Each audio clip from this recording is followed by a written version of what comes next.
Welcome back to Carneades.org. Today we're going to be continuing with our series on Lewis's Trilemma, the liar, lunatic, Lord argument. In this video, we're going to be looking at the case that Jesus was a lunatic.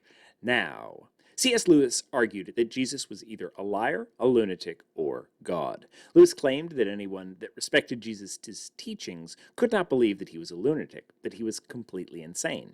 Others that have made a similar argument have claimed that Jesus couldn't have been insane because he wouldn't have gained so many people following him if he was just crazy. A lunatic would not have gained the substantial following that Jesus did, so he must not have been a lunatic. In this video, we're going to look at objections to this claim. In other words, ways in which Jesus might have been a lunatic. Now, the first objection is about passion. People don't follow the person with the most rational, reasoned argument as much as philosophers might wish that to be the case. They don't follow the person who is the most sane. They often follow the person who speaks with passion, someone who seems certain in their convictions and is willing to do whatever it takes to accomplish them.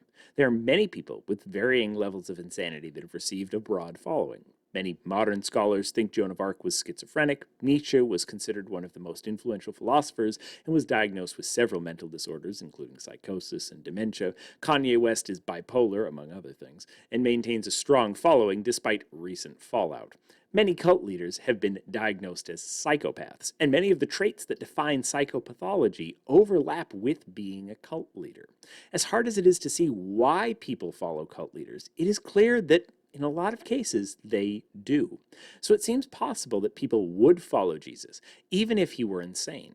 Further, depending on the type of mental disorder you think Jesus had, you might think he could still be a good moral teacher, even if he had some mental difference.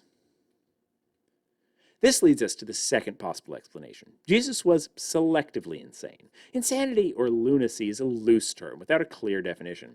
It seems like many people have some kind of mental disorder or difference: irrational fear of flying, depression, memory loss, anxiety, vivid dreams, sleepwalking, etc. Simply having one of those doesn't seem to disqualify someone as a moral teacher or make it so that they would not be able to gain a following. Many people of different religions believe that they talk with gods. It would seem odd to claim that everyone except those from your particular religion is completely insane. Jesus might have had some mild hallucinations, some particularly vivid dreams, or simply thought he was talking to God when he was talking to himself. If any of these qualify you as a lunatic, unworthy of being a moral teacher, it seems that few people alive today would qualify as sufficiently sane to be a moral teacher. The problem with the argument is that it draws a dichotomy, claiming that you're either a lunatic or perfectly sane. Our modern understanding of mental health shows that there are many more options, many of which would allow Jesus to gain a following and still be considered a great moral teacher while having some mental differences that perhaps mean that he hallucinates occasionally, has vivid dreams, and believes that he's talking to God in those situations. In line with this, we might think that Jesus was a kind of savant, someone that was particularly gifted in one thing but not another. He was particularly gifted in understanding the difference between right and wrong, while at the same time being particularly weak at determining the difference between true and false, or real and fiction. Once again, such a person would not seem to be unable to gain a following or be out of consideration for being a great moral teacher.